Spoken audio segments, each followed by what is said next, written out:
Este webinar sobre o tema Que desafios após a pandemia terá duas partes, uma sobre quais os impactos e desafios do coronavírus no país e o segundo, como será a sociedade do futuro. Na verdade, enfim, como vocês sabem, este ciclo de seminários da Moving Forward é uma parceria entre a Altice Labs e a V21, Centro de Inovação Tecnológica de Viseu, e quando começámos a preparar estas sessões e começámos a pensar em pessoas que nós achávamos que podiam ser suficientemente inspiradoras para marcar o nosso pensamento nestes novos tempos, foi quase unânime que a primeira pessoa que nos surgiu foi o professor Fernando Carvalho Rodrigues. E, portanto, é um grande prazer tê-lo aqui.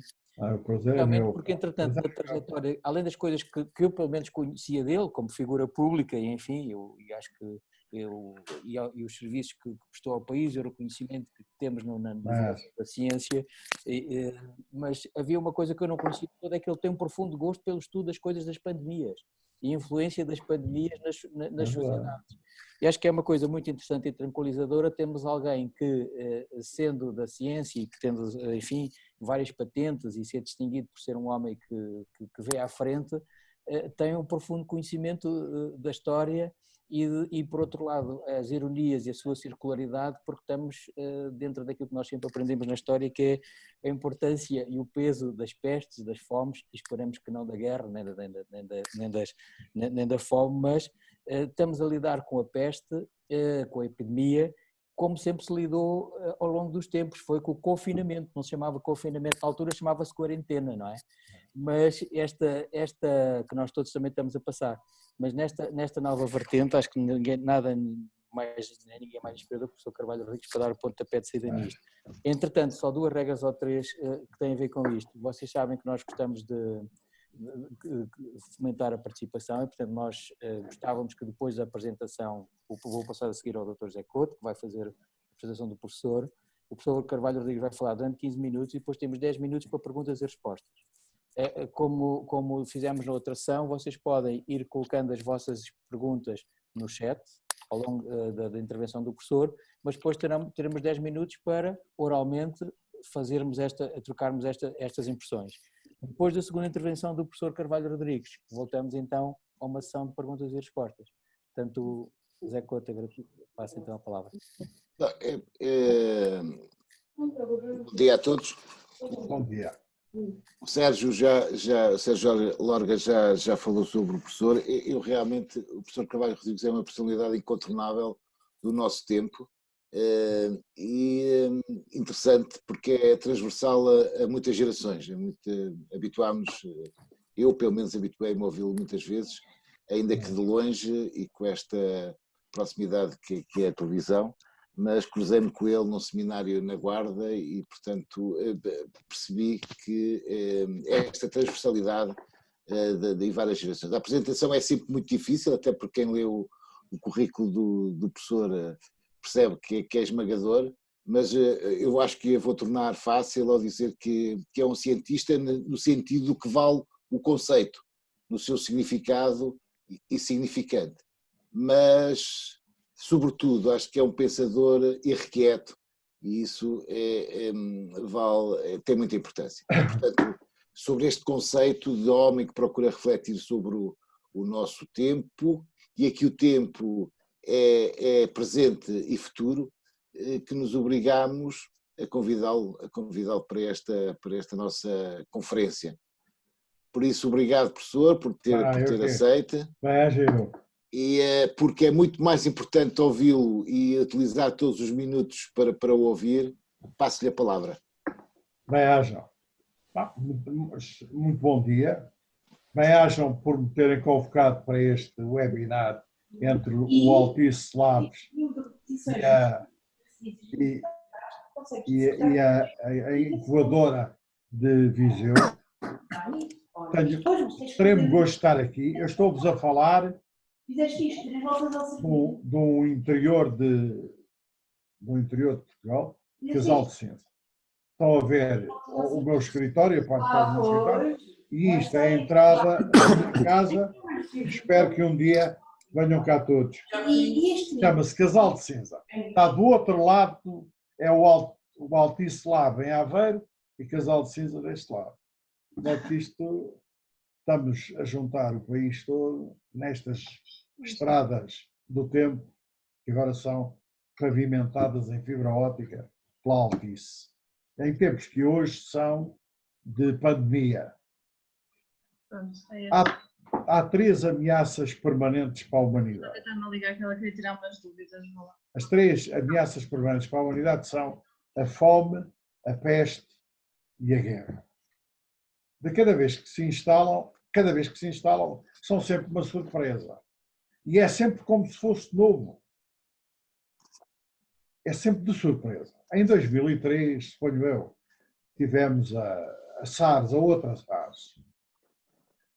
Jurámos todos que a gente não se ia mais esquecer que havia uma SARS e que os métodos utilizados para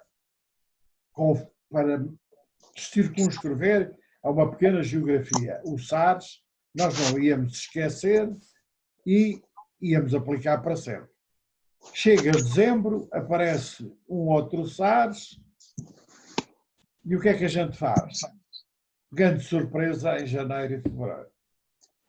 E esta surpresa, de cada vez que vem, é da natureza humana para enfrentar estas três ameaças.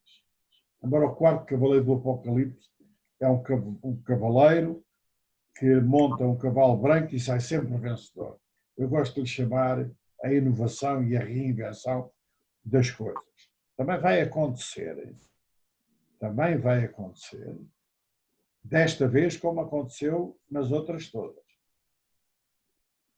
Ainda ontem estive a ler uma descrição por quem viveu a epidemia do ano 542 em Bizâncio. E às tantas diz também, como revelando a surpresa, em 542 instalou-se a peste.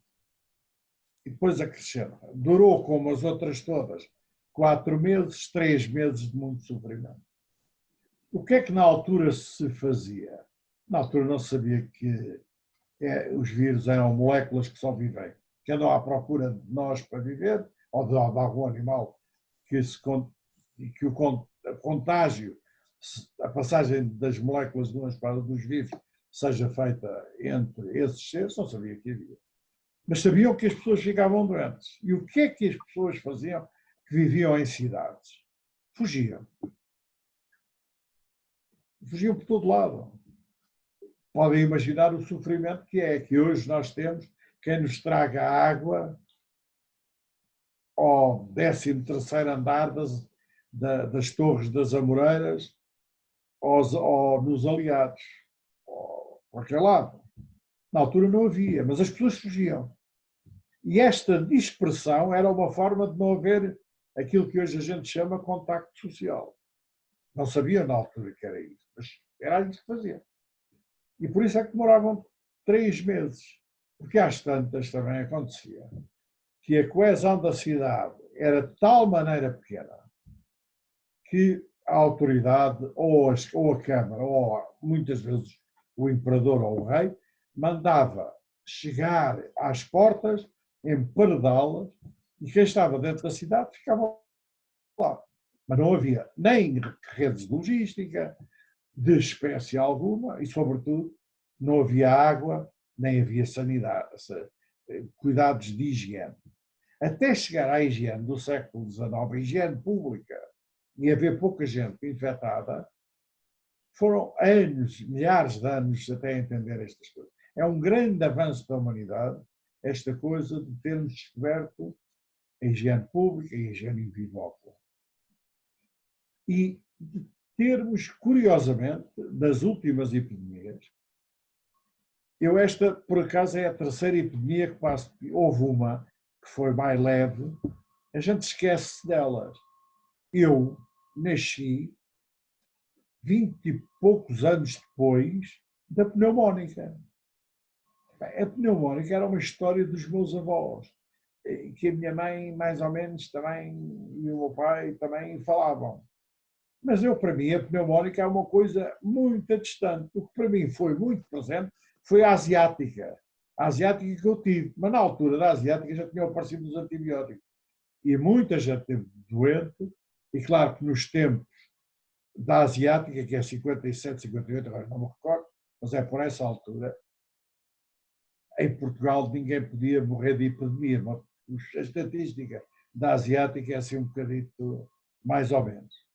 Mas esta aprendizagem ao longo de milénios para enfrentar a peste vem daquilo, culmina hoje naquilo que nós ainda não ensinamos, é curioso, não ensinamos ainda nas escolas, que poderia ajudar. Nós todos ensinamos, e está mais que cientificamente comprovado, que o método da evolução existe, real, é o método da evolução à la Darwin. Prevalece o mais forte, que também for o mais adaptado. Isso é ensinado, e é verdade, é assim.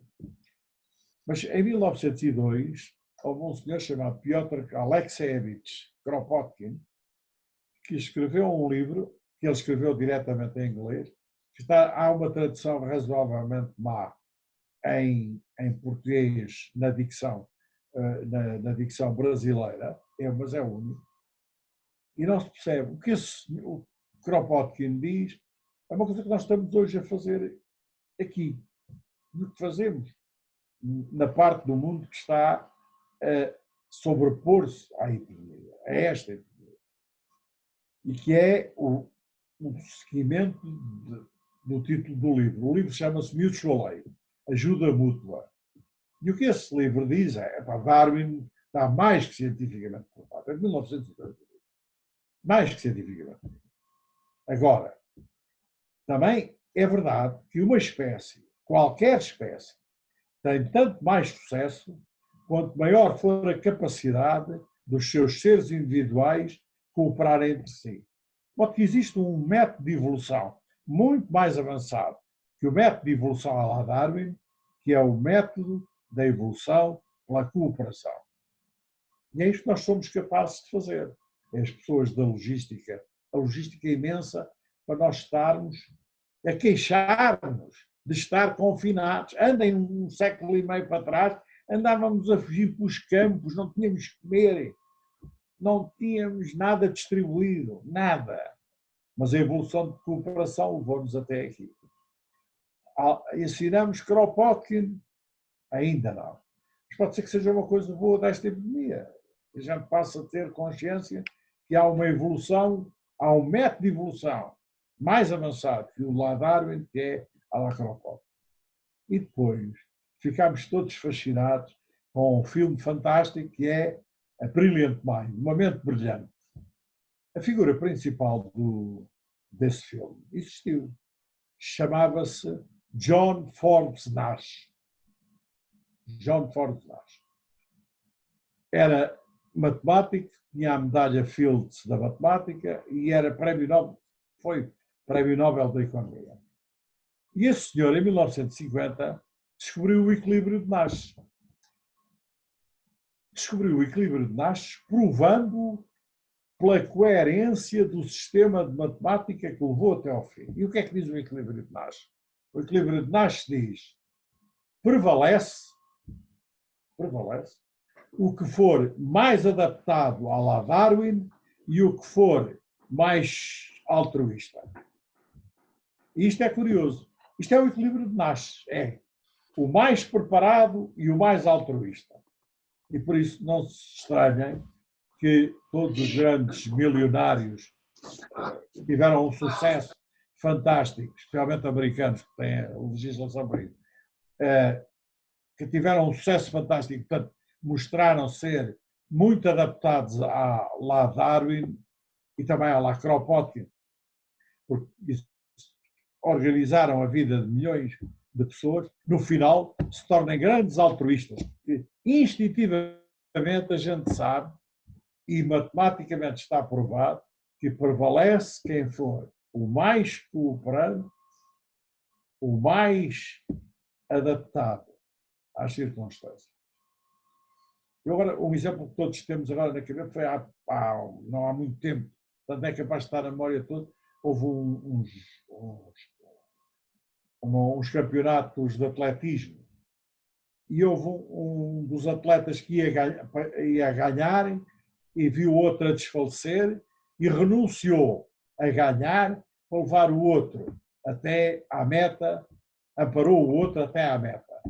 Quem é que de todos os jogos prevaleceu? O mais adaptado que ia ganhar, à Darwin, e o mais altruísta. E é assim que nós temos que ver esta epidemia. Nós, o que estamos a fazer ao estar em casa é negar ao vírus a capacidade dele viver. É que ele, se não estiver dentro de um corpo humano, não vive. E nós não estamos confinados, nós estamos escondidos para que aquela molécula que dentro de nós passa a ser viva não se nos chegue. Agora vejam, comparar o nosso mal-estar, claro que há gente infectada, há gente com grande sofrimento. Esta coisa de estar escondida, esta molécula é como um sniper, um atirador furtivo, tem uma arma de longo alcance, está a ver-nos, se a gente tirar a cabeça de fora, tira em cima. De modo que a gente, mesmo que agora digam que pode mais ou menos já começar-se a fazer as coisas, para quem puder evitar estar, seja altruísta e esteja adaptado às circunstâncias e tenha muito cuidado com o que é que vai fazer e como é que vai expor-se a outros e expor a outros a si próprio nesta senda desta pandemia. Mas, como dizem os anjos, e era a fórmula que o Descartes usava para começar as aulas, não fosse a Inquisição vir. Os anjos, quando chegavam ao pé de Jó e aquela desgraça das epidemias, das lepras e do diabo a sério, a primeira coisa que, quando aparecia, dizia assim: não tenhas medo. Nós não temos que ter medo. Nós sabemos muito como é que as epidemias vão ser. Claro que na comunicação social os coitados têm que fazer andar à volta do mesmo assunto milhões de vezes. Mas isto da epidemia e de ver no futuro é um bocado como uma vez perguntavam a um treinador porque é que o clube que ele era treinador ganhou 2-0. E o senhor olhou com ar entendido, eu não vou dizer o nome porque era um homem superior, Pinheiro de Coimbra, era licenciado em germânicas, olhou e disse, porque com aquela coisa que fazem muito no futebol, com um ar muito sereno e profundo, diz, porque efetivamente o esférico passou para além da linha da baliza completamente 2 vezes durante os 90 minutos do jogo. Nós estamos a jogar 90 minutos, não é para sempre. Nós hoje temos meios que não havia nunca. Nós hoje sabemos que é uma molécula, sabemos que é uma molécula. Claro que isto não alivia o sofrimento de quem está a sofrer doente hoje. Mas nós podemos todos poupar muito o sofrimento dos outros se nos mantivermos escondidos. E sabendo que isto tem um termo fixo. Isto não é para sempre. O que não quer dizer que as epidemias ciclicamente não apareçam. É só continuar a aparecer. São as 3 ameaças permanentes da humanidade. Mas os meios que temos são imensos para combater. E os seus efeitos. E saber... Há uma coisa que nós temos que fazer, que muita gente chama persistent forecasting, que é previsão, não é previsão, o termo é mau, porque prever é saber quando e onde. Predizer é predição. Predizer é eu sei quando, mas não sei onde, ou sei onde, se sei onde, não sei quando. É como os tremores de terra e os vulcões. As epidemias é o mesmo, mas nós teríamos que estar a fazer previsões persistentes, ou seja, aquelas pessoas competentíssimas lá da Escola de Saúde Pública, do Ricardo Jorge e de Medicina Veterinária, que estudam estas epidemias, deviam ter meios para se estudar todos os dias, para de alguma maneira não ser uma grande surpresa a próxima que aí vem. Ou até mesmo não ser uma grande surpresa como é que é a molécula que dentro de nós vive e causa a nossa morte no próximo vírus que nós vamos ter por aí. Mas como disse o anjo, não tenho medo. E já foi mais que um quarto de hora. Foi ótimo. Vai, haja. E agora... Ligar o microfone. Sérgio, eu passava só para poder fazer a gestão de quem é que possa ter questões para pôr nesta primeira parte, não é? Uhum. Eu creio que há uma questão, há várias questões que foram colocadas no chat. Há uma do Filipe Simões. Filipe, não quero colocar diretamente a pergunta ao professor, que acho que é bastante interessante. Vai, haja. Há várias bem interessantes, mas esta, claro. Filipe, se calhar é uma boa forma de abrir. Olá, bom dia a todos. Bom dia, meu caro Filipe. Perdoem-me não ligar a câmara, mas este confinamento reduziu a minha beleza natural a um ponto em que não é saudável para vocês mostrar-me. Meu caro Filipe, Estou estou à espera de poder ir à guarda, ao Chocoelho, mas como só irei a partir do dia 1 de julho, digam o que disseram, eu quando chegar lá, ele vai olhar para mim, vai-me dar um cajado e diz: vá para o Egito e comporte-se como o Moisés.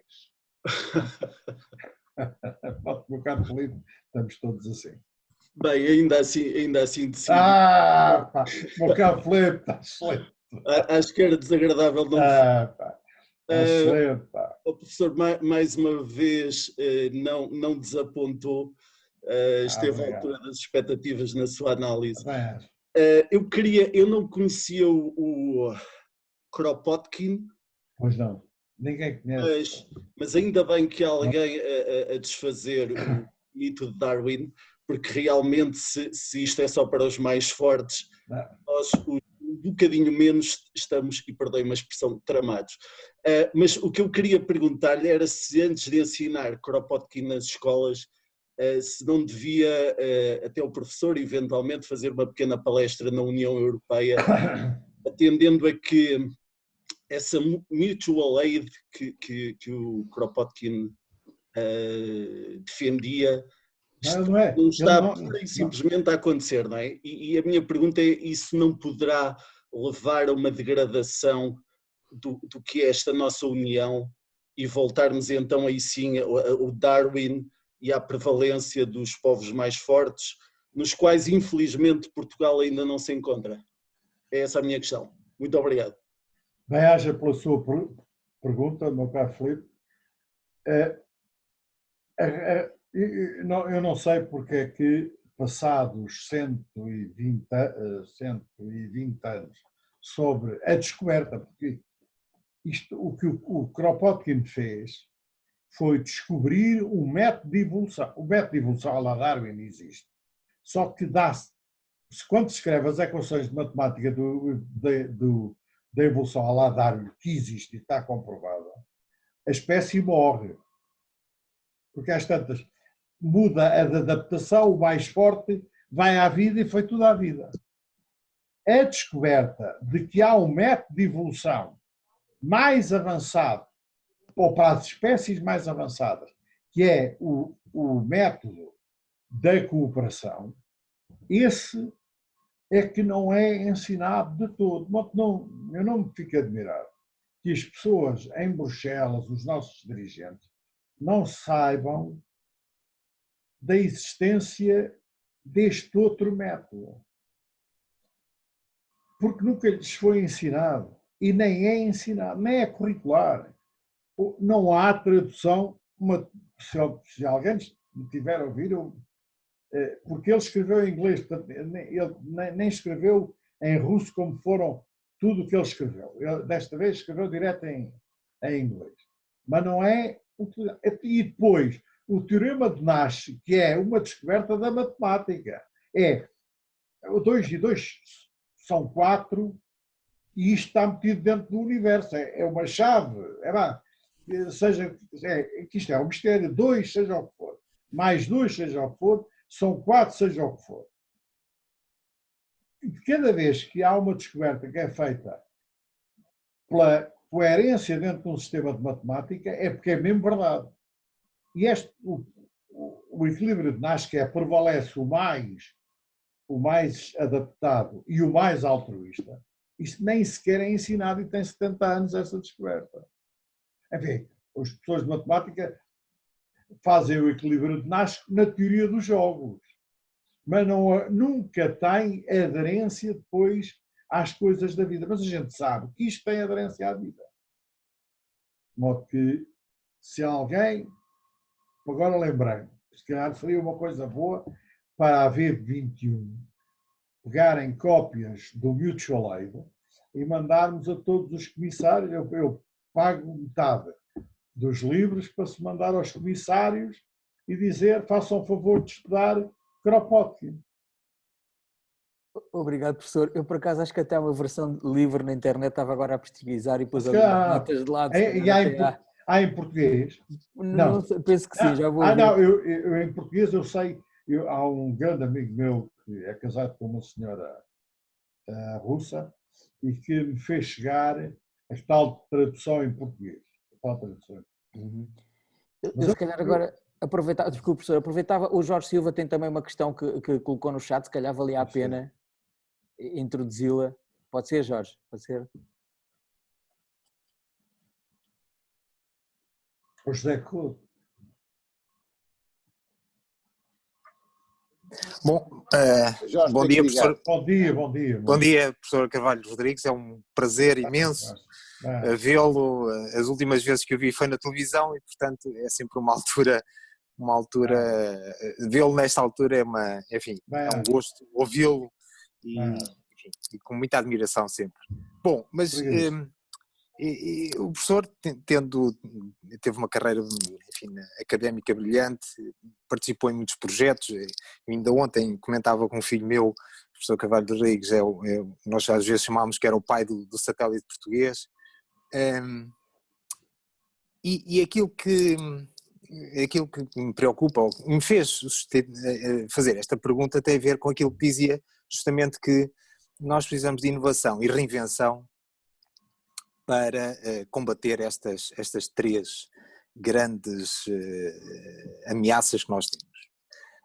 E aqui preocupa-me de saber se as políticas públicas, como é que podem ajudar, quer a nível desde o sistema básico ao sistema universitário, ajudarem a que as pessoas tenham essa mentalidade para a inovação e para a reinvenção constante, até porque nós sabemos que com as novas tecnologias, com tudo aquilo que se avizinha, vai ser extremamente importante que os nossos mais jovens estejam justamente atentos a que têm de questionar muito e às vezes seguir pouco. E cada vez questionar mais é mais importante do que propriamente seguir aquilo que são aquilo que vem nos manuais e nos livros do que se fez e que está provado que funciona até agora. E por outro lado, é uma questão também que tem a ver com a inovação também, mas não do ponto de vista do sistema público, mas de aquilo que é o user innovation, ou seja, aquela inovação que vem do problema individual de cada um de nós e que normalmente a indústria não está muito interessada em desenvolver, porque não é muito, economicamente não é muito interessante, até que haja digamos um volume grande um mercado que justifique esse desenvolvimento. Portanto, é nesse aspecto, professor, o que é que nos diria que deveríamos fazer em termos destas políticas públicas de apoio à inovação e reinvenção, mas feito de uma forma mais, se calhar mais inicial e também mais duradoura, não é? Bom, estou-lhe muito grato por ter trazido esse tema aqui a este nosso encontro, porque a inovação não é moda. A moda é uma coisa excelente. Uma vez que perguntei a uma pessoa o que era inovação para gente. Mas teve ali um grande bocado a falar e eu depois disse, numa frase, e a pessoa, que era uma pessoa de grande responsabilidade, industrial, disse, inovação é fazer melhor. E eu disse, então a gente mudar-se de lado na cama é uma inovação, porque a gente fica melhor. Está num lado, vira-se para o outro e diz, inovação, não é moda. Moda é excelente, moda, não é nada. Agora, inovações é quando há um novo paradigma, é uma outra coisa. É passado das estradas terrestres para estas do tempo em que nós estamos. E isso é preciso que dentro de cada organização não é dar voz no sentido do alarido, é ouvir os visionários que estão lá dentro. E nós, na Europa, fundamentalmente, e em Portugal, mais que é o que nos dói e toca, deixámos de ter nos conselhos de administração das grandes empresas, das grandes decisões, deixámos de ter engenheiros, cientistas, visionários. Quem lá estão são economistas, se fossem financeiros, que a economia, a coisa real é a finança, que aquilo é finança. O resto, estão economistas, que é para e advogados. Entra num conselho daqueles, especialmente dos bancos, não vê lá um visionário, um homem que tenha visão. E, portanto, aquilo, e depois, quando acaba aquilo, vêm dizer o que a gente precisa é de inovação. Mas nenhum deles é capaz de nenhuma inovação. E nós, na Europa, coartámos esta... A Europa não faz um computador, a Europa não faz um microprocessador, a Europa não faz uns transportadores para combater. Não faz. Não. A Europa não tem uma plataforma do tipo da Google. Tem a única coisa que é uma plataforma criada aqui na Europa é o Babylon Health da britânico. Mas porquê? É porque nenhum daqueles comícios, se vir a Comissão Europeia, aquilo é tudo menos visionário. Aquilo repetem um texto e depois dizem todos a mesma coisa. E depois acrescentam todos. O que é preciso é inovação. Mas nem sequer ouvem quem tem visão para... São fases da vida. Talvez as pessoas tenham... Não sei o que é, isso eu não sei explicar. Mas sei uma coisa, sei isto. Sei que hoje, na vasta maioria das nossas organizações, como digo, não é pôr no alarido e na coisa, agora é que vai ser, porque ele descobriu. Não é isto. É ouvir os visionários. E depois juntar a história da cooperação para os levar até ao fim. E a nova geração, a novíssima geração, que eles aprendem a mexer nos computadores ao mesmo tempo que aprendem a falar. Quando as pessoas dizem, os meus netos, o computador para eles é tudo evidente. Claro que é. Claro que é. Eles, desde que nasceram, estão fartos de ver o avô e o pai aqui a batalhar com o piano que está aqui na frente, não é? A dar notas desafinadas e depois afina. E ele até aprendeu as regras básicas de linguagem, sem ninguém lhes ensinar. Claro que sabe o computador, claro que sabe. Sabe carregar nos botões todos da televisão, tudo que há lá eletrónica em casa. Claro que sabe. Ele até aprendeu a falar. E dá-lhe este sentido que, mesmo que não lhe calhe a ele ser um visionário, isto não, é como tudo, não calha a todos. Não é? Que quando ele estiver numa organização, não é tipo jogo, é um visionário. Alguém que saiba isto, que só sabe quem fez. Só verdadeiramente sabe quem fez. Os outros ouvimos dizer. E os visionários não são inconsequentes. Não são um parceiro que diz isto era fantástico assim. Não, são parceiros que disseram isto era fantástico assim e tem um modelo, ou para explicar, um modelo coerente para explicar, ou fizeram mesmo alguma coisa nessa área. E isso nós temos que trazer para dentro das nossas organizações. Isto não é dizer mal das pessoas, são pessoas excelentes. Mas olhe e são pessoas mesmo excelentes e respeitabilíssimas e que eu admiro muito. Mas há algum visionário agora, alguém que venha da indústria, alguém que tenha visto os dentes na produção, nos Conselhos de Estado. O último que lá teve, que nasceu os dentes na indústria, chamava-se Nobre da Costa e foi no tempo do general Ramalhiano. Isto não é para criticar ninguém, é para é para ilustrar. Não. As coisas são assim. Quem fez e é um visionário não faz parte destas coisas. Não é ouvido. É que se fosse ouvido, lá ia ficando alguma coisa, mas é que nem ouvido é, porque não faz parte da equação. De modo que meter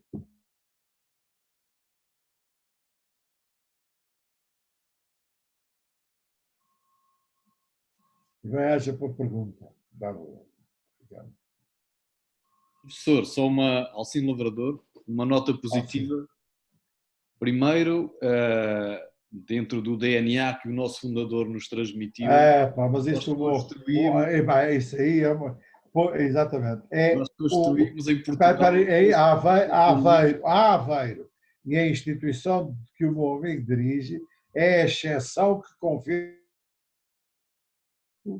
por aquilo que eu tenho visto do presidente da administração da Altice, é dos poucos lugares onde os visionários são ouvidos ao mais alto nível da organização.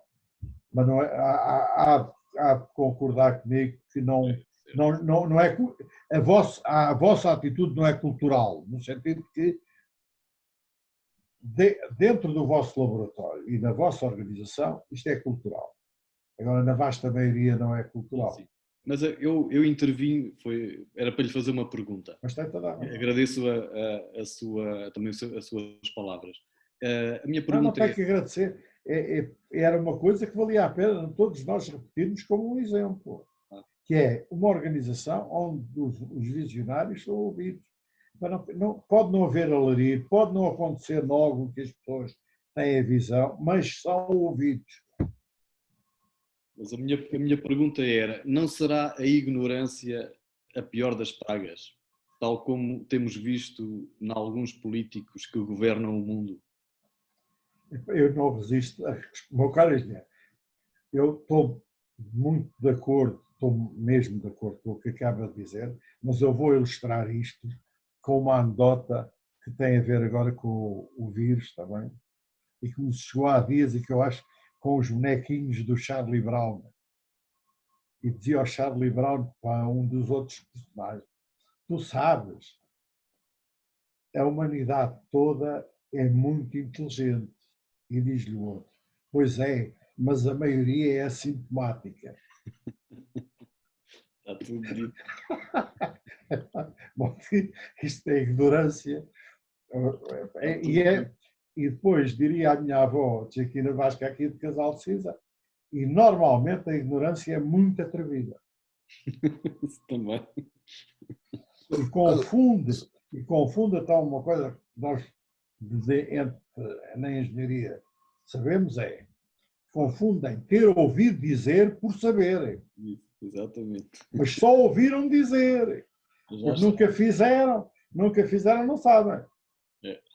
Mas já não é mal terem ouvido dizer, não é mal.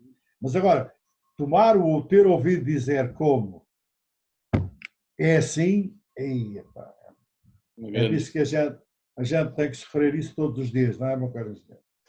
Sr. Professor, dá-me licença. Eu queria introduzir a segunda parte aqui da nossa conferência, como será a sociedade do futuro, mas queria ao mesmo tempo também fazer uma pergunta antes que não tenha tempo para fazer, que é o seguinte: no outro dia, a rever um filósofo do século passado, que é o Wittgenstein, percebi uma coisa que nunca tinha percebido, é que ele também tinha refletido sobre algumas destas questões, no contexto de que a pandemia pode ser, ou as pestes, podem ser um acelerador de alguns acontecimentos que alterem definitivamente alguma das guidelines da nossa sociedade e da estrutura cultural e, sobretudo, da estrutura política em termos da sociedade.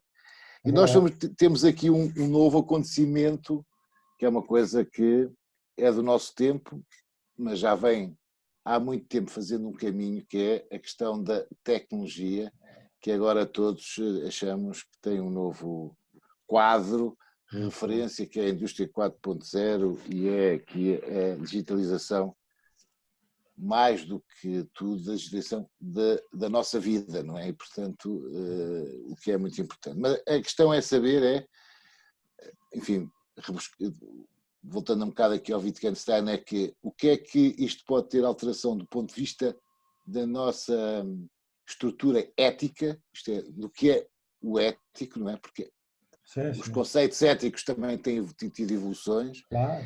E que se do ponto de vista da tecnologia, do que sair daqui, se esta tecnologia ou a utilização desta tecnologia não vai ser demasiado intrusiva relativamente àquilo que é o nosso conceito de vida.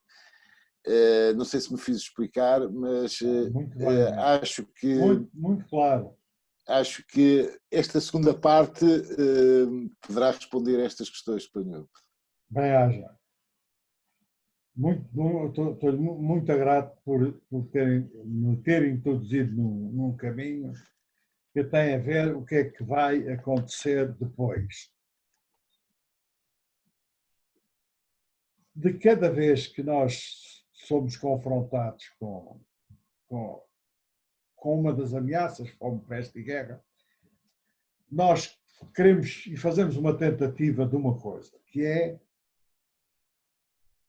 o que assistimos todos os dias e todas as noites, até já enfastiam, que é a adivinhação de como é que vai ser a economia.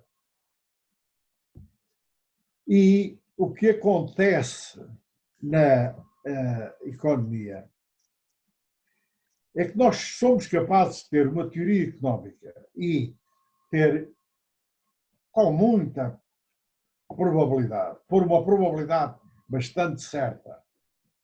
Já agora faço aqui um parênteses. Esta minha probabilidade não é uma probabilidade do acaso, é a probabilidade dos boletim meteorológico. É quão certo eu estou que uma coisa vai acontecer. Portanto, é uma coisa baseada em uma probabilidade, porque nós, Homo sapiens, estamos no topo da cadeia alimentar, no topo da vida. E, portanto, controlamos coisas, ou dizemos controlar, ou momentaneamente controlamos.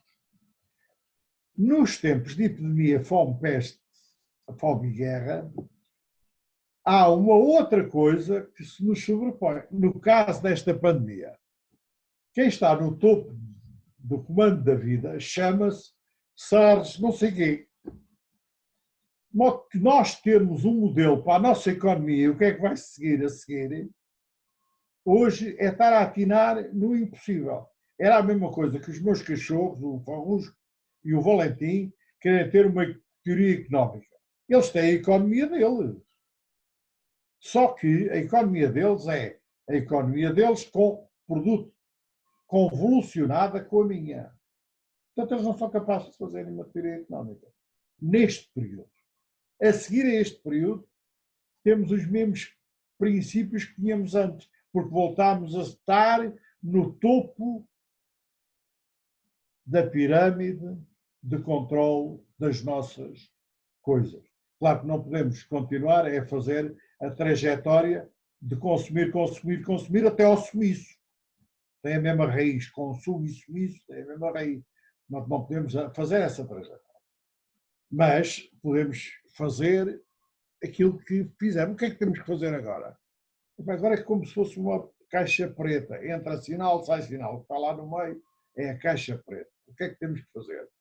Aquilo que aprendemos a fazer na logística é levar água a toda a gente, comer a toda a gente. Há uma coisa que inventamos, entretanto, que é a moeda desmaterializada. Essa também temos que fazer chegar a toda a gente. Nos Estados Unidos já fizeram uma coisa semelhante, que é quem paga IRS, quem paga IRC, não querem saber se precisa ou não precisa. Sabem a conta bancária de onde vem o dinheiro com que se paga o IRC, terão lá dinheiro. Isto é o equivalente a porem água em casa. Ou no 13º andar das Torres das Amoreiras, que é para o sistema que está agora em dispersão e em fuga, para se manter, para que a molécula não entre em cada um de nós e, portanto, não se trate, cada um de nós não seja um agente de propagação, um agente de morte. Durante este tempo temos que fazer isso. A seguir, vamos retomar a economia onde estava. Agora vai ser de outra maneira. Vai ser de outra maneira. Porque, pela primeira vez, à escala planetária, nós estamos a utilizar coisas que já não, que só estávamos a utilizar algumas delas. Se o meu querido amigo Sérgio Lorga tiver aí o mapa, eu gostaria de partilhar convosco este mapa. Este mapa é o mapa dos itinerários de Dom Dinis. Andou por todo lado, casou em Trancoso e, devo dizer, fez a lua de mel com a Rainha Santa Isabel aqui na Guarda. E andou por todo lado, Porto, Braga, todo lado, nos Trás-os-Montes, lá embaixo, tudo. E Dom Dinis, com isto, fundou Portugal. Quem sonhou Portugal, claro que foi Dom Afonso Henriques, e a dinastia até lá. Mas Dom Dinis é quem o funda, com estes itinerários. Andar a pé, hoje andar de carro, até a A23 até está aqui. Se virem aquela coisa que vai Porto Alegre, é melhor, é lá debaixo do Algarve até Bragança, que é a autoestrada do interior, está lá. Agora, o que é fantástico é que as ligações de fibra óptica que nos estão a manter agora todos ligados da Altice sigam exatamente as mesmas linhas de Dom Dinis. Esta pandemia está a abrir-nos esta rede a novas estradas de hoje, ligadas pela Altice, são aquelas estradas que nós vamos percorrer. Nestas estradas há uma nova forma de vida, porque nestas estradas habita um novo ser. Nas estradas do Dom Dinis só andavam os seres nascidos. Não é os nascidos, nós. Nós hoje, desde 47, temos um transistor. O transistor evoluiu à la Darwin, que é o mais rápido, que é capaz de levar gasta menos potência. Portanto, evoluiu à la Darwin, mas também há Kropotkin, que é cada 2 anos duplica o número de transistores no microprocessador. Nós, dentro de poucos anos, nós vamos ser 9.000 milhões. Transistores vão ser 1.5, 10 levantado a 18. Ou seja, por cada ser nascido vão haver 1.5 mil milhões de seres fabricados. E nós, sem darmos conta, temos vindo a passar prerrogativas que eram só de seres humanos para seres fabricados. O exemplo comum a toda a gente. Preencher o imposto, pagar os impostos, fazer a vida normal, entrar no metro, entrar no comboio. Eu, quando era garoto, para entrar no metro, quando estava lá no liceu em Lisboa, a gente às vezes não tinha o dinheiro certo, a gente mostrava lá ao senhor da cancela, ele lá, se não era muito distante, faltava um dólares, apanhava o dinheiro e abria a cancela. Experimentem fazer isto hoje com um ser fabricado.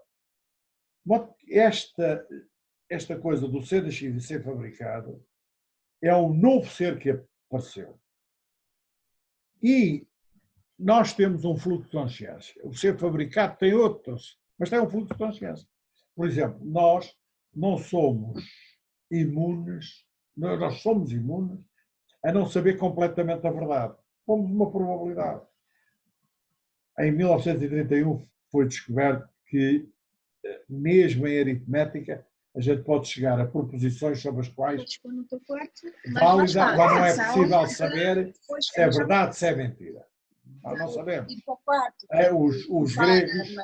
Os gregos diziam uma coisa como exemplo que era: nenhum de nós é capaz de decidir isto.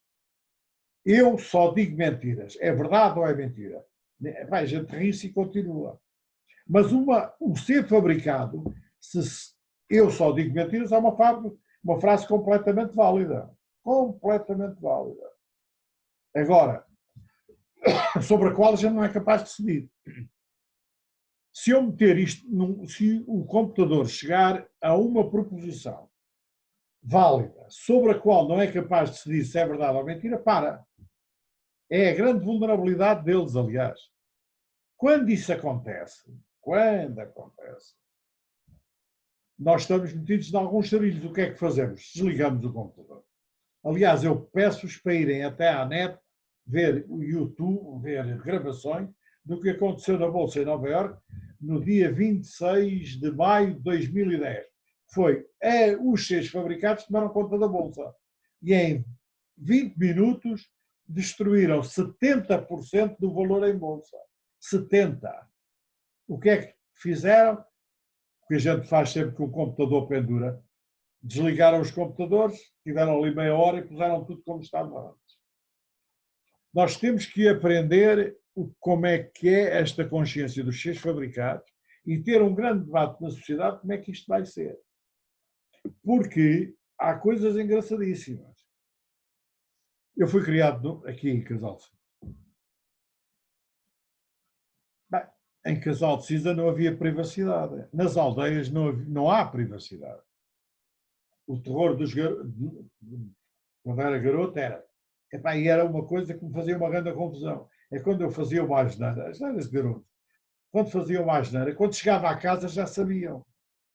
E nós hoje estamos muito perplexos porque as novas estradas criaram uma aldeia e não há privacidade. É claro que numa aldeia não há privacidade. Numa aldeia não há privacidade. Agora, nós queremos ter a privacidade que é um pilar da nossa liberdade. Temos que começar a estudar muito bem como é que são o fluxo de consciência deste novo ser. Eu e esta máquina. E já há muitos exemplos de como é que nós somos, eu e a máquina. Por exemplo, ética. Ética de que fez o favor de trazer aqui este debate.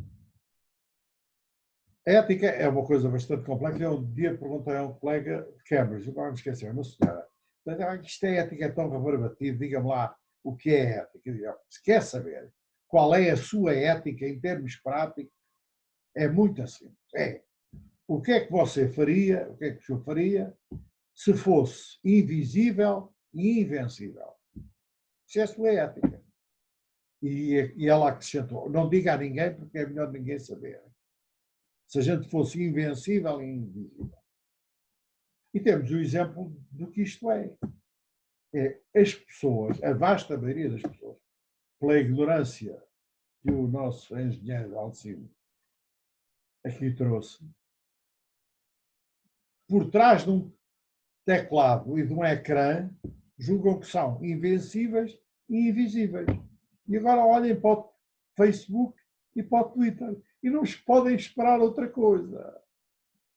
Porque as pessoas julgam-se invencíveis e invisíveis. Nós estamos no início de esta era. Eu tenho a firme certeza que depois destes meses todos em que nos comunicamos via as novas estradas, que são estradas do tempo, nós não vamos ter necessidade de ir tanto uns até aos outros. Embora nós, seres fabricados, seres nascidos, tenhamos esta necessidade de contacto e ver a cara. Mas agora já vemos a cara, já temos uma máquina. Mas vai haver uma geração que vai ser treinada a interpretar a linguagem do corpo, deste novo corpo, que é em parte nascido e em parte fabricado. Agora, vão as coisas ser muito diferentes do que eram. Bem, as coisas são raramente muito diferentes. Porque a natureza humana é comandada por uma molécula que é o DNA. E as senhoras, há não sei quantos milhões de anos, fazem este DNA. Não estou convencido que não vão fazer outro DNA a seguir. Mas cada um de nós, individualmente, vai ser o que sempre foi. Agora, todos como humanidade, todos como regiões do mundo, todos como Europa, os Estados Unidos, a isso coletivamente vamos mudar bastante. E temos os meios. Um é porque nós, com as máquinas, somos capazes de fazer predição persistente. Ou seja, neste momento, as máquinas são capazes de me ajudar a dizer como é que vai, que moléculas e que probabilidades é que vão ter essas moléculas de existir daqui a 1 ano, 2 anos, que nos façam mal individualmente e como humanidade. Somos capazes de pôr uma probabilidade. E para isso, nós utilizamos uma coisa que são argumentos e o peso. Que em matemática se chamam sistemas de crenças. O que hoje nós somos capazes de modelar. O sistema de crenças é... Nós estragamos 2 palavras, que é acaso, sorte, chance e probabilidade. Tomamos isto tudo como sinónimos, mas não são. O acaso é o acaso de... É uma coisa que não depende de mim, é da propriedade das coisas. Se eu deitar uma moeda ao ar, sai 50% vezes caras, 50% vezes croas, mas o que é que isso me adianta isso para saber qual vai ser o resultado do próximo lançamento? Nada. A probabilidade do meteorologista é que me adianta, que é quão certo eu estou que uma coisa vai acontecer. E o que é que ele tem para chegar a essa probabilidade? Tem imagens de satélite, tem cartas de superfície, temperatura e pressão, olha para a janela. Por exemplo, agora aqui em Casal de Cinza, mesmo que a imagem de satélite que me chegasse não tivesse uma única nuvem, está aí voadíssimo e está muito a vento. Porque o que eu estou a ver para a janela é um argumento que se sobrepõe aos outros todos. E isto é como nós fazemos a vida. É um conjunto de argumentos e o respectivo peso. Portanto, é um conjunto em que os elementos é um par. Argumento, peso. E o que a gente observa no mundo e a probabilidade das coisas acontecerem que a gente põe no mundo é o resultado da aplicação deste sistema de crenças, das quais algumas podem ser religiosas, aos dados que aí estão. E nem todos vemos os mesmos no mesmo lado. Nem todos. Eu, aliás, isto que eu vos acabo de dizer, por acaso também nem é preciso espaço nem tempo. Isto é o âmago do nosso pensamento. Nós somos muito bons na arte de conjecturar por uma probabilidade. Probabilidade em latim queria dizer, probabilities queria dizer quase verdade. Mas nós hoje, acaso e probabilidade, tiramos soluções, pronto, não, este probabilidade não é. Este novo mundo vai ser uma coisa onde a gente vai pôr probabilidades nas coisas. O mal está na humanidade e o grande desafio para a humanidade é uma coisa que vem no Gênesis 2.0. Logo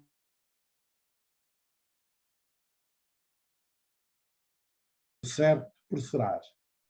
Normalmente isto há um bocado que é a árvore do conhecimento. Mas não é do conhecimento. O conhecimento nem é bom, nem é mau, mas não é neutro. O que é de uma grande ameaça para a humanidade em qualquer circunstância é aqueles que se arrogam o conhecimento absoluto do bem e do mal. Não é só a árvore do conhecimento do bem e do mal. Portanto, será. Porque esse caminho nós não podemos trilhar. Agora, nós temos esta nova realidade, meu caro amigo que introduziu este tema. Somos neste planeta habitam seres nascidos, seres fabricados e um novo ser, que é em parte nascido, em parte fabricado. Acontece que sem debate, sem votação, nós, humanos, temos passado prerrogativas que eram exclusivamente humanas para seres fabricados. Temos feito outra coisa. Sempre que aprendemos alguma coisa através dos seres fabricados, incorporamos-la dentro do nosso conhecimento. Porque, por exemplo, a previsão e predição persistente, só as máquinas podem estar a fazer, que é dia e noite a fazer o que é que vai acontecer. E depois há este novo ser, este mundo. Hoje, em pandemia, já vivemos muito mais integrado, seres nascidos e seres fabricados. Se olharem para as pessoas que estão no cuidados intensivos, a maior parte é ser nascido e ser fabricado. É curioso que assim seja. Mas a vida normal é muito difícil de mudar.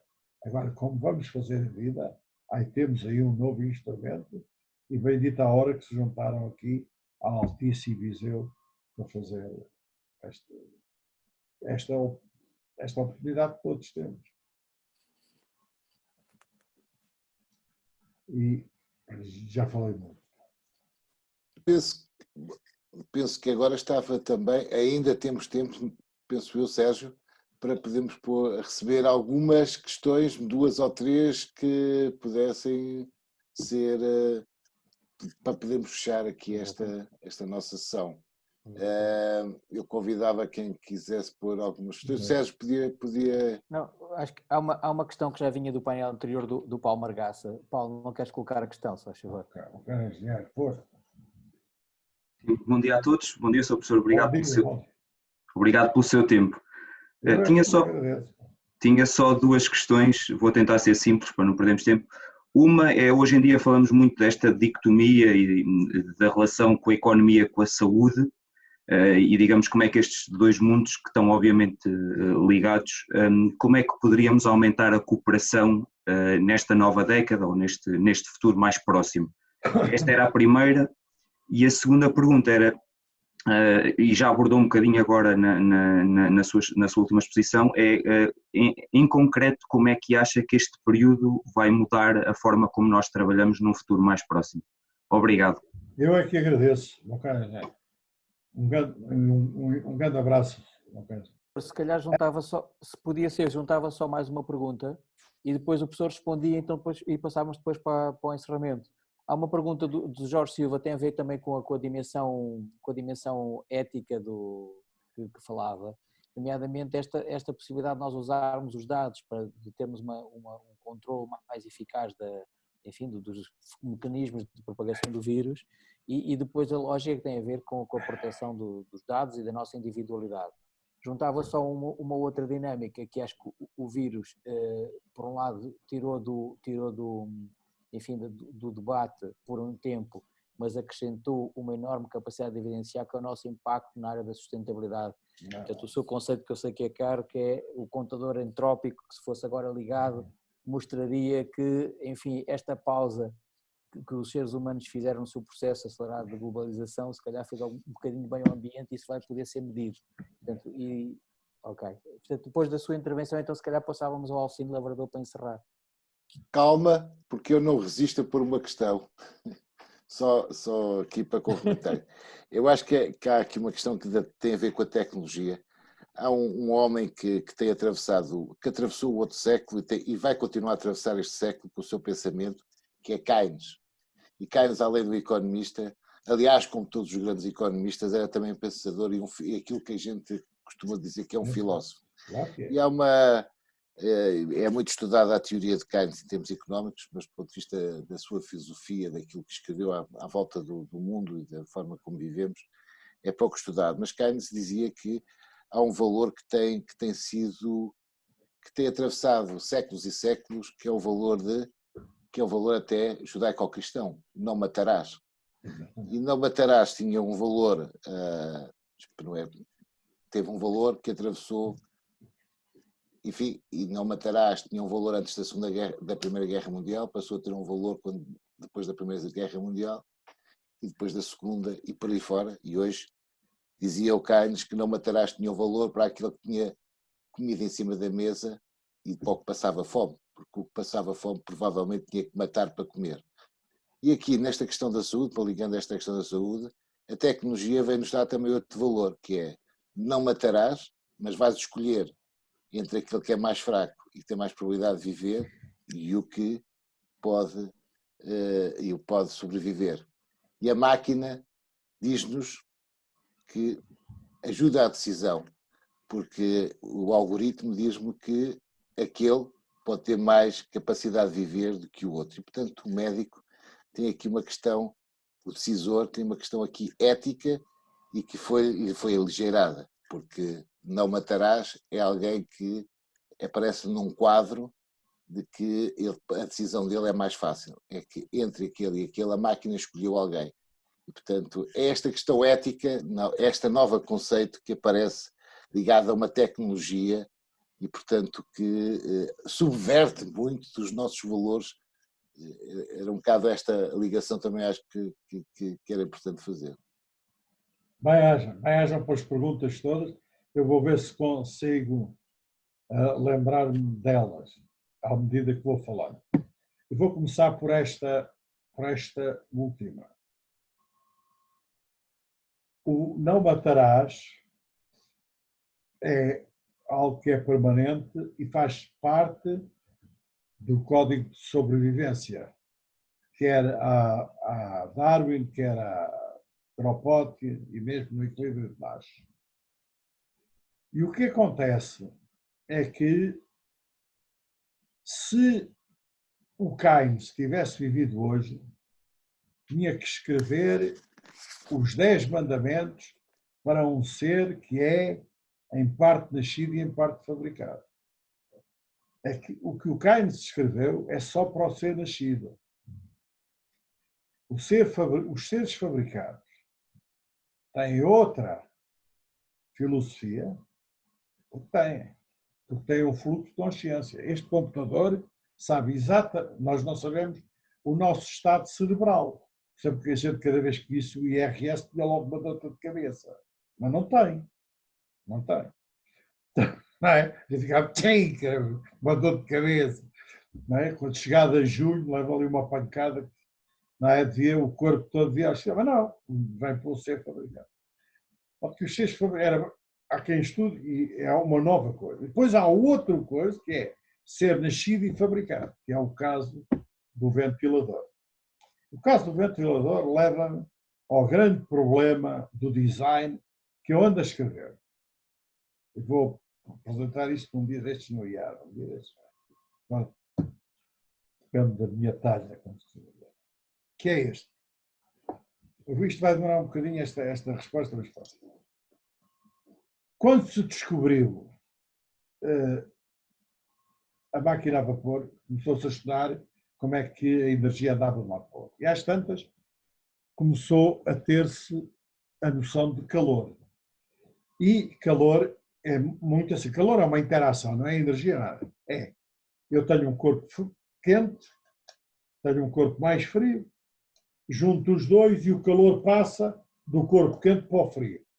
E para terem a certeza que é uma interação, basta pôr aqui um isolante e eu já não sinto aqui o quente do termo do café. E apareceu um grande mistério. É que o corpo mais quente queria dar o calor todo ao corpo mais frio e havia uma fração desse calor que o corpo mais frio se recusava a receber. Grande mistério. Então, a quantidade de calor que está de um lado pode passar toda para o outro e o que está mais frio recusa a recebê-la. Foi um grande mistério. Até que apareceu um homem chamado Boltzmann que demonstrou com o cálculo que fez que havia átomos e que a energia de qualquer coisa, seja o ar nesta casa, o ar onde esteja, a energia que está no ar distribui-se pelos átomos e moléculas que lá estão. E o que é que o Boltzmann também descobriu? a distribuição dessa energia por esses átomos. E 80% da energia que está no ar desta minha sala, nas vossas salas, onde quer que estejam, é explicado pela energia de 20% dos átomos. Ou seja, 20% dos átomos detêm 80% da energia total. O que se fizerem as contas dá 20 vezes 20 dá 4%, dá 4% tem 64%, o que dá 1% tem metade. 1% dos átomos que estão aí em casa têm 50% da energia do ar. Não são sempre os mesmos 1%, mas são sempre 1%. Como é que mudam? Batem uns nos outros. E então estão a ver que a fonte, o corpo que está mais frio, mesmo assim há átomos que estão mais quentes, com mais energia, que átomos no corpo quente. E esses não querem receber energia. E isto explicou porque é que o mundo, cada vez que há trocas de calor, faz entropia. É porque no mundo 20% explicam 80% do total.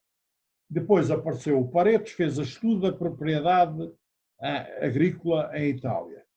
20% dos proprietários explicam 80% da posse de terra, o que dá 1%, se tem 50%. Depois apareceu um senhor chamado Zipf, que esse é que fez a grande teoria. 20% das palavras de um texto explicam 80% do texto, o que dá 1% das palavras que contribuem com 50% para o texto. 1% dos compositores de música explicam 50% da música que a gente ouve na rádio e que ouve nós mesmos.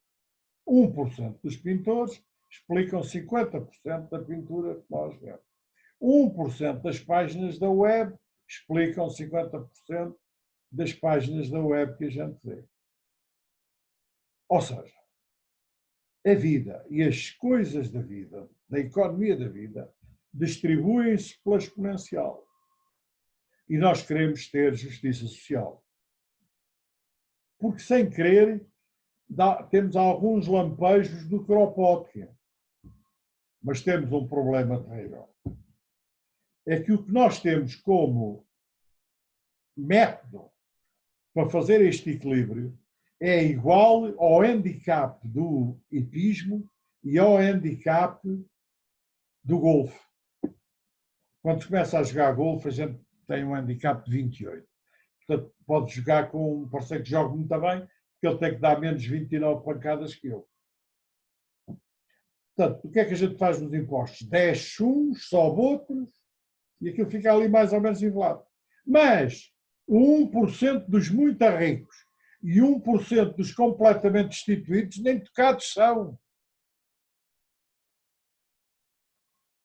Porque 20% detém 80%.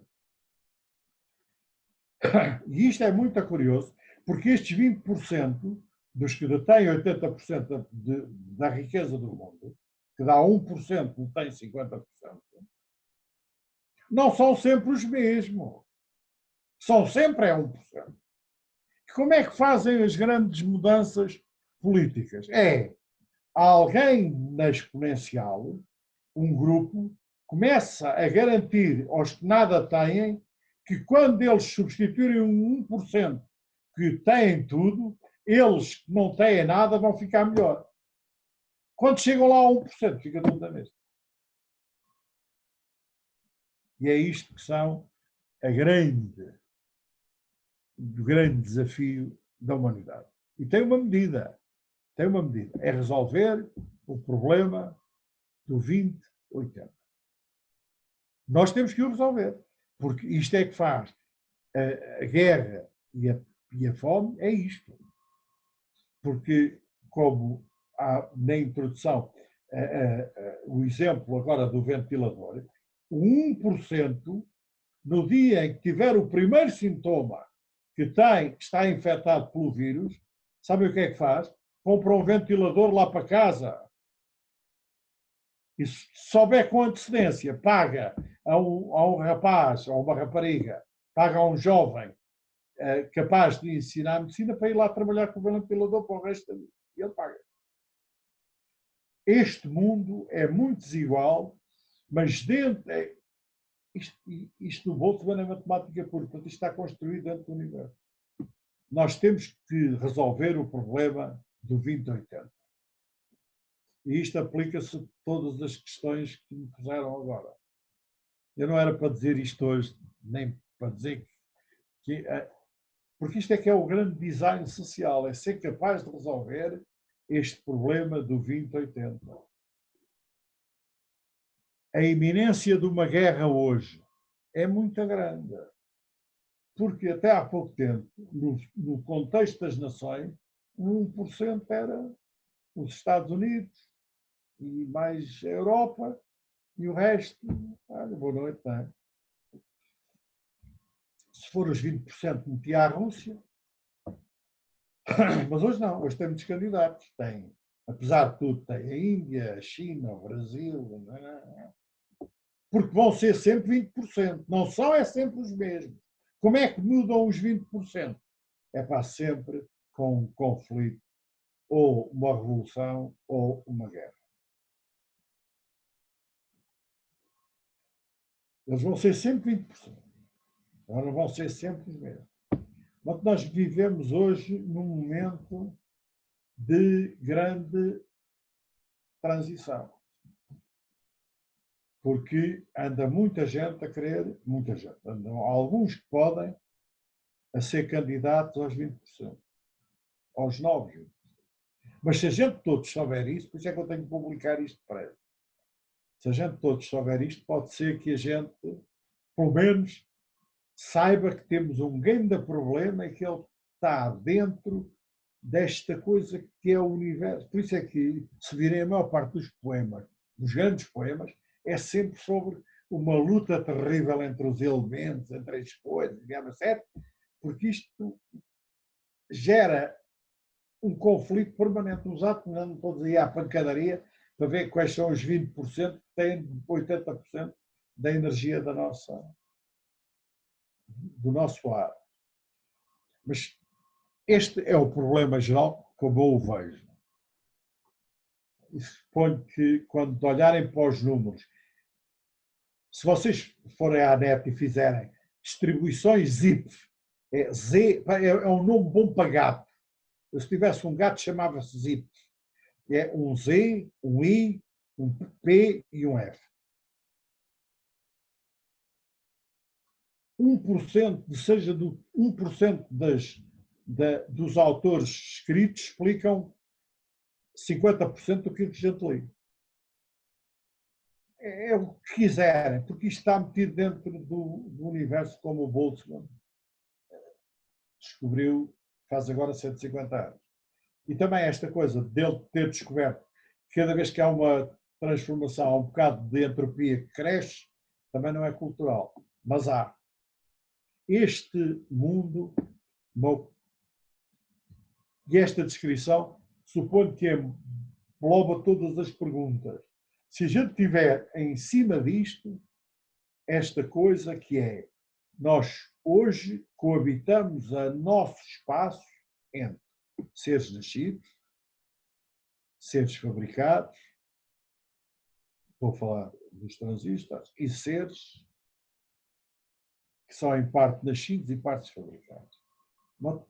É um mundo, de facto, em muita transição. Mas é um mundo muito vulnerável, porque só é um mundo onde não há redundância. O que é novo numa epidemia agora e nas epidemias antigas é que aqui em Casal de Cinza, tirando, sei lá, o ferreiro, o sapateiro, o ferreiro também nem tanto, mas o sapateiro, o alfaiate, toda a gente podia tomar tomar o trabalho que outros faziam. Hoje não. Hoje há uns quantos parceiros numa empresa que se calhar está um treinado, dois treinados para aquilo, aquele desaparece e aquilo fica tudo desorganizado. A nossa sociedade não tem, é muito eficaz, extremamente eficaz, e graças a Deus é que estamos a passar esta pandemia, apesar dos horrores individuais de cada um de nós, está a passar por si, por si. Nós estamos a parar em cima dela, somos extremamente eficazes. Mas também, por causa disso, extremamente vulneráveis. Lembram-se de quando os motoristas lá da gasolina e tal decidiram que não levavam a gasolina para os sítios. Eram muito especializados, tinham lá aquele curso e nós ficámos de pantanas num estado. É um mundo muito curioso, mas é um mundo que está ao nosso alcance. E é um mundo onde a gente vive ordens de grandeza assim, do nível de vida de todos os outros antes de nós vivermos. Agora, é como me acabam de formular nas vossas perguntas. Enquanto não resolvermos o problema do 2080, nós vamos ter, de vez em quando, conflitos, lutas e, em alguns casos mesmo, sangrentos. E não queria impor mais à vossa paciência. Muito obrigado, professor. Então, eu agradeço. Eu ia passar a palavra ao Alcino Lavrador, por favor. Obrigado também, foi uma conversa muito interessante e também sempre deliciosa ouvir o professor Carvalho Rodrigues. Acho que ficou claro que as epidemias são cíclicas. Esta até não é das piores. Não.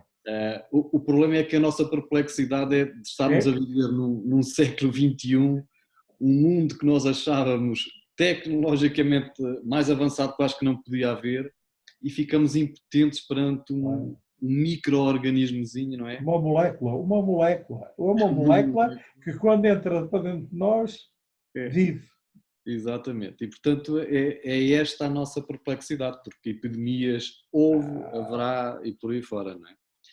É também, o vivermos num mundo globalizado também nos traz um bocadinho mais de medo, isto é, os medos são mais rápidos a transmitir-se, mais contagiosos também, e portanto sabemos exatamente o que é que está a acontecer em toda a parte do mundo.